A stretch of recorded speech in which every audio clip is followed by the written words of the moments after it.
If I could travel back in time to find the 9-year-old girl I used to be, I would hold her small face in my hands and tell her two things. First, you are not crazy for seeing the things you see. And second, you are not the mistake they whisper you are. But that little girl didn't have me. All she knew was that the food on her plate was a punishment, even if no one said the words. My sister, Cassidy, was the miracle child. Her dinner plate was a work of art. Mashed potatoes with a pat of butter melted into the shape of a flower, thick slices of steak that dripped with juice, and a crystal bowl of fresh peach slices glistening with cold. My plate held 2 slices of dry toast and a pile of boiled cabbage that smelled like sadness. When I once got the courage to ask my mother why, her face didn't even change. "Because Cassidy needs her energy," she said, her voice flat. You're just you." For years, I tried to convince myself it was all in my head, but then came the night when the whispers turned into a scream, and something inside me broke for good. I was 13, and I had just walked home from the school library. I always stayed late because the air in our house felt thick and heavy, like walking through water. I could never breathe right in that house. The second I stepped through the door, the smell hit me. Steak, rich and sizzling. My stomach growled so loud it was almost painful.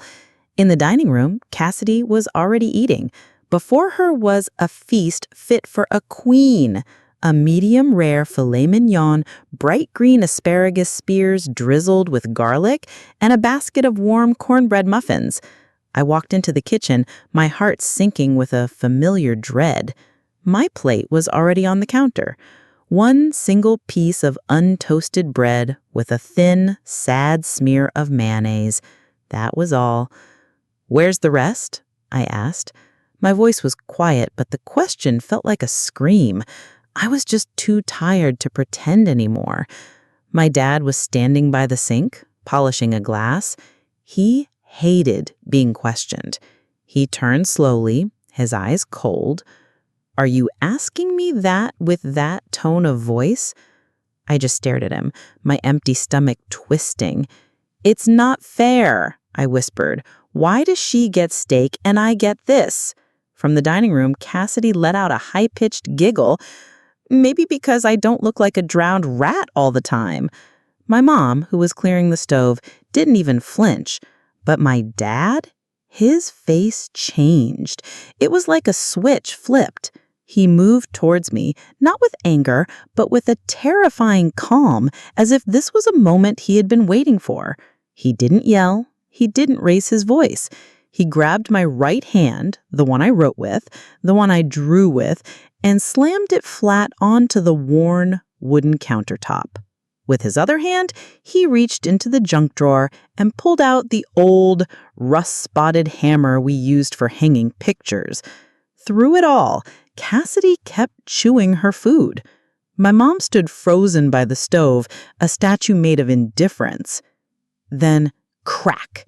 A sound so loud and sharp, it felt like it split the world in two. I think for a second I actually left my body. I saw a girl standing there, her hand pinned to the wood. Then, crack again. I could hear myself screaming, a raw animal sound that didn't feel like it came from me. I looked down and saw my own fingers bending in ways they should never bend. They were swelling instantly, a deep, ugly purple spreading under the skin like lightning in a storm cloud. My dad leaned in close, his breath hot on my cheek. He whispered, "Ask that again. I dare you." He dropped the hammer onto the counter with a loud clatter, as if it were nothing more than a spoon. I slid to the floor, clutching my ruined hand to my chest. In the other room, Cassidy finished her last bite of cornbread. There was no hospital, there was no doctor, there was no apology. That night, they locked me in the basement with a leaky ice pack and an old rag. My fingers throbbed with a pain so intense it felt alive. They were mangled, crooked, and wrapped in a dirty dish towel that smelled of bleach. I spent the entire night curled on the cold concrete floor, shaking, not from the cold, but from a rage that was being born in the dark. I whispered to myself over and over, not to be brave, but just to stay alive. That was the night the old Lydia died, and a new one began to take shape. My fingers healed crooked. They never bent straight again. Cassidy told her friends it was just tough love, something to make me stronger. But they didn't understand. Pain like that doesn't make you stronger. It rewires your soul. It turns every scar into a blueprint for revenge.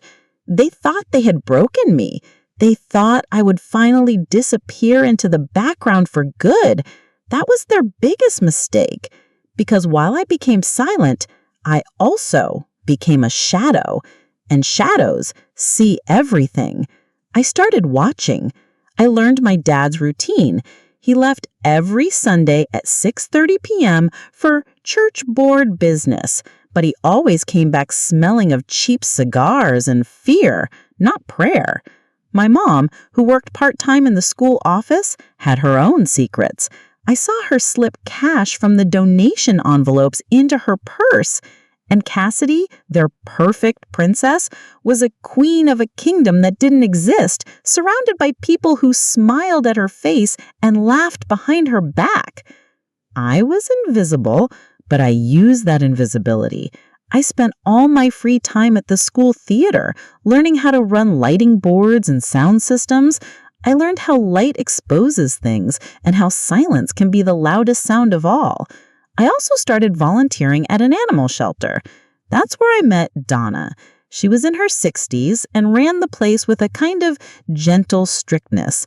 One day, she saw my hand shake as I tried to lift a water bucket. "What happened to your fingers, honey?" she asked, her voice soft. I opened my mouth to lie, then closed it. "Family recipe," I mumbled. She didn't ask again. But a few weeks later, she quietly handed me a thick folder. Inside was paperwork for emancipation, lists of youth shelters, and the numbers of 3 lawyers who worked for free. "You didn't ask," she said, looking right into my eyes. "But I see things." I didn't cry. The part of me that could cry had been crushed along with my bones. I just took the folder and put it in my backpack. I wasn't ready to leave. Not yet. Revenge wasn't going to be loud explosion. It was going to be a slow, quiet, and carefully built fire. And when it was ready, it wouldn't come with a scream. It would come with a smile. I stayed in that house for 2 more years. 2 years of watching, listening, and planning. Donna helped me get a volunteer job at the local radio station. "She's good with wires," Donna told the manager. Soon, I was the one behind the soundboard on weekend nights, learning how to edit audio, how to amplify a whisper, and how to record silence. My dad was still going to the truck yard on Old Marlin Road, making his shady deals, thinking no one knew. He was even running for deacon at his church, shaking hands with the same hand he used to break mine. My mom was now the PTA president, smiling at bake sales while skimming money from the cash box. Cassidy was making wholesome family videos online, getting thousands of views for her lies. They were building a perfect castle on a foundation of secrets. I was going to be the earthquake that brought it all down.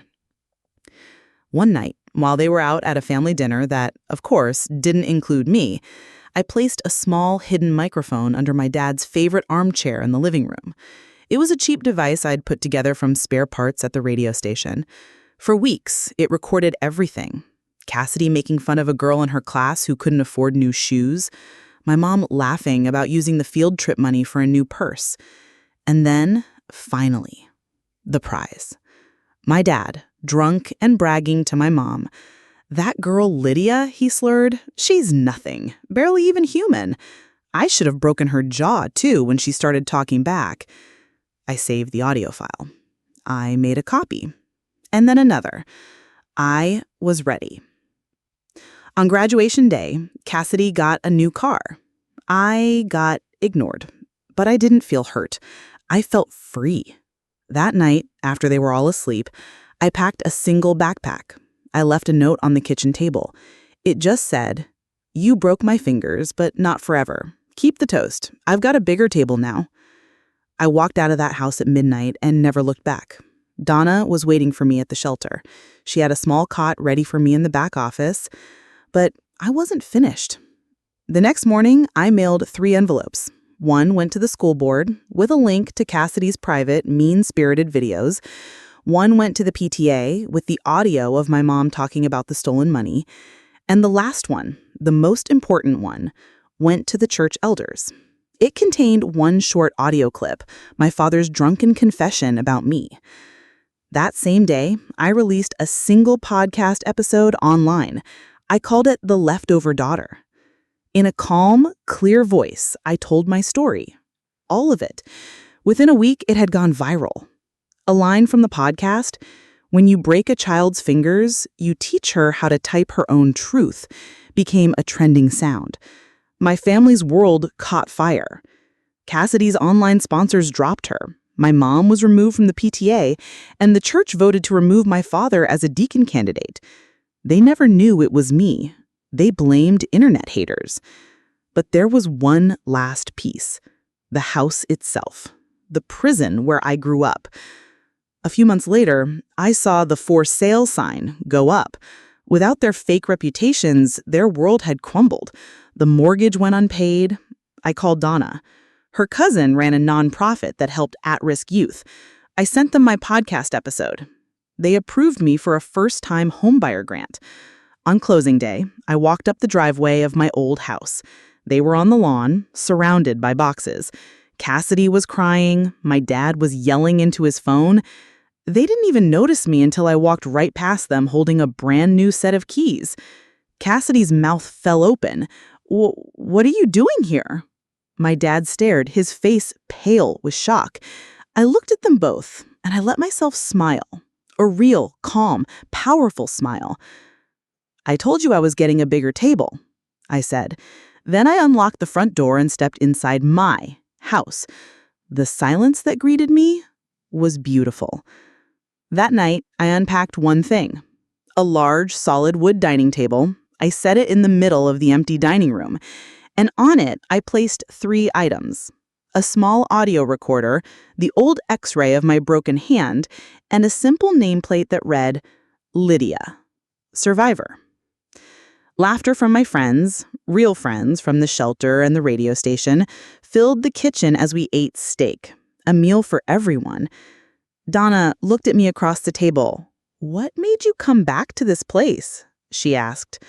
I looked around the room, at the walls that had once been my prison. This place used to be a cage. I own the locks now. I glanced at my reflection in a hallway mirror. My fingers were still crooked, a permanent reminder, but they didn't ache with pain anymore. They hummed with power. They had built this new life. They had typed my truth. They thought they had buried me under the weight of their cruelty, but they forgot one thing about burying a seed.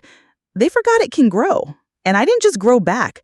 I came back and bought the whole damn garden.